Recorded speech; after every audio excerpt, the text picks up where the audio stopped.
হুগলির ধনিয়াখালী থানার অন্তর্গত কানা নদী মনসাতলার কাছে এক যুবক গতকাল রাতে বাইক করে যাওয়ার সময় নিয়ন্ত্রণ হারিয়ে গাছে ধাক্কা মারে।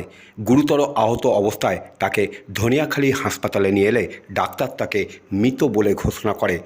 আজ তার দেহ ধনিয়াখালী থানায় নিয়ে আসা হয়। পরে তার দেহ ময়নাতদন্তের জন্যে চুঁচুড়া ইমামবাড়া সদর হাসপাতালে পাঠাবে ধনিয়াখালী থানার পুলিশ। জানা যায় যে ওই যুবকের বাড়ি ধনিয়াখালী ঝুলনতলা এলাকায়।